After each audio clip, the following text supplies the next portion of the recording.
प्यारे बच्चों, अवधि क्लासेस में आपका स्वागत है। आज हम लोग गॉस की प्रमेय का निगमन करने वाले हैं। इसके पहले वाले वीडियो में गॉस की प्रमेय का स्टेटमेंट बताया गया है। गॉस की प्रमेय का स्टेटमेंट क्या है?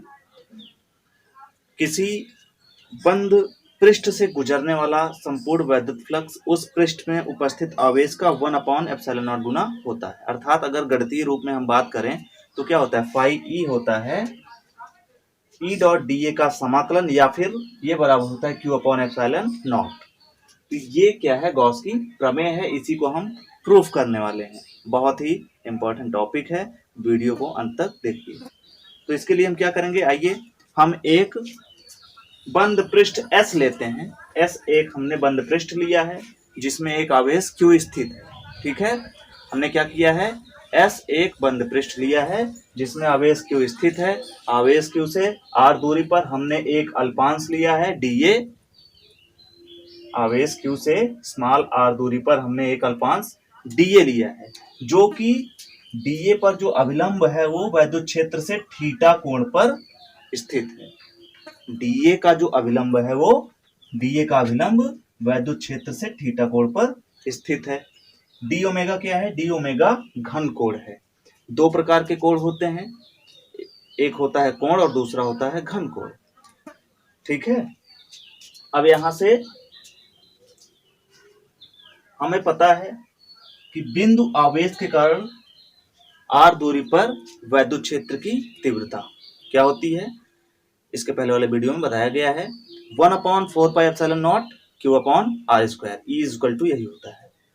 तो यहां से Q के कारण बिंदु P पर जो वैद्युत क्षेत्र है, मान लीजिए पॉइंट P है, P पर जो वैद्युत क्षेत्र है E equal to 1/4πε0 Q upon R square है। यहां से देखेंगे सबसे पहले Q आवेश के कारण, Q आवेश के कारण बिंदु P पर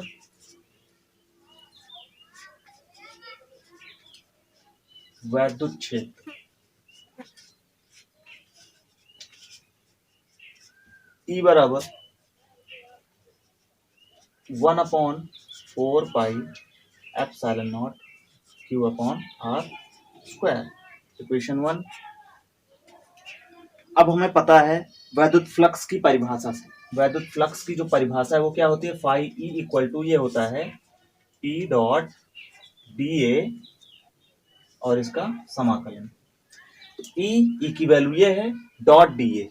ई डॉट डी ए का मतलब ये अदिश गुणन है, अर्थात ई डॉट डी ए को हम लिख सकते हैं E D A cos theta. तो ये यहां से हो जाएगा E D A cos theta phi E equal to. अब यहां से ई की वैल्यू हम समीकरण 1 से रख देंगे। समीकरण 1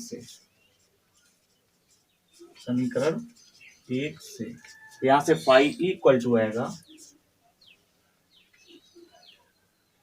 अब ई की वैल्यू हम रख देंगे, यहाँ आएगा 1/4πε0 Q अपॉन R स्क्वायर, और साथ में क्या आएगा डी ए कॉस थीटा, यह है पूरे का समाकलन करना है। अब ध्यान दीजिए यहाँ पर कांस्टेंट टर्म क्या है, आवेश स्थिर है, मतलब एक बार जो हमने कल्पना कर लिया है कि क्यू आवेश है उतना ही है, समय के साथ चेंज नहीं होगा। 4πε0 ये भी कांस्टेंट है। R, क्या R की वैल्यू समय के साथ चेंज हो सकती है? समझने का प्रयास करिए। R की वैल्यू समय के साथ हम चेंज कर सकते हैं। अगर समझो ये अल्पांश हम यहां ना लेकर के यहां कहीं लेते तो R की वैल्यू चेंज हो गई। dA की वैल्यू भी चेंज हो जाएगी समय के साथ। अगर हम ये अल्पांश जो है उसका एरिया छोटा लें और छोटा लें या फिर थोड़ा और बड़ा लें, तब भी dA का मान परिवर्तित हो जाएगा और उसी हिसाब से, उसी के अनुसार कॉस थीटा का मान भी परिवर्तित हो जाएगा। अर्थात इसमें dA cos theta upon R square ये क्या है, ये कांस्टेंट टर्म नहीं है, ये वेरिएबल है, इसलिए ये समाकलन के अंदर ही रहने वाला है।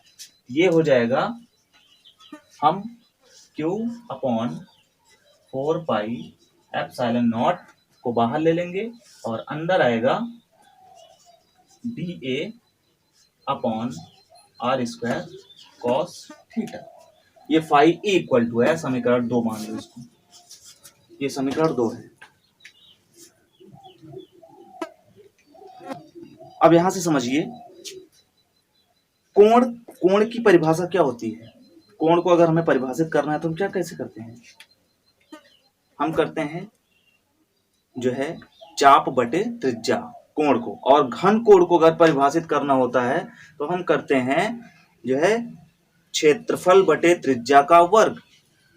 ये परिभाषा होती है घन कोण की, याद रखिए क्या होती है, क्षेत्रफल बटे त्रिज्या का वर्ग। ये किसके बराबर होता है, घन कोण के। यहाँ ध्यान दीजिए ये क्या है, डी ए भी क्षेत्रफल है, आर स्क्वायर ये भी त्रिज्या है, आर स्क्वायर त्रिज्या का वर्ग मान लेते हैं। कॉस थीटा का कोई भी मात्रक नहीं होता है, ये एक फंक्शन है।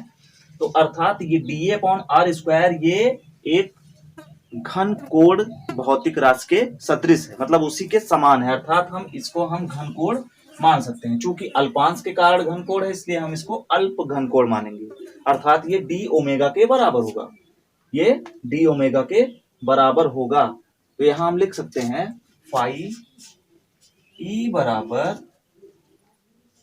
Q upon 4 pi epsilon not, और यहां आएगा डी ओमेगा, जहां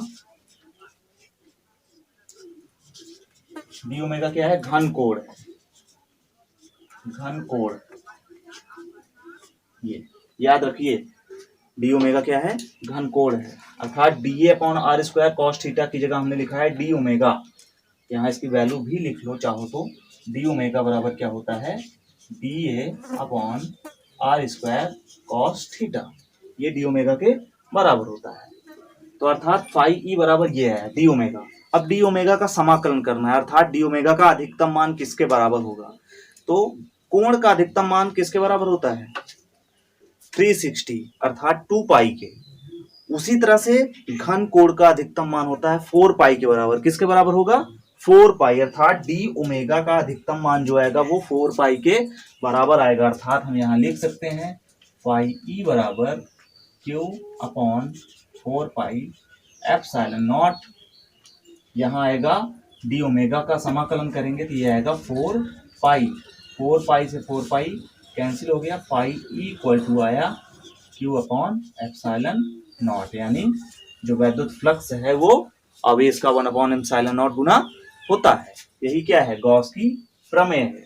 बहुत ही सिंपल डेरिवेशन थी, आसानी से याद हो जाएगी। बस आपको यहाँ याद रखना है कि जो डी ओमेगा का संपूर्ण मान होता है वो 4 पाई के इक्वल होता है।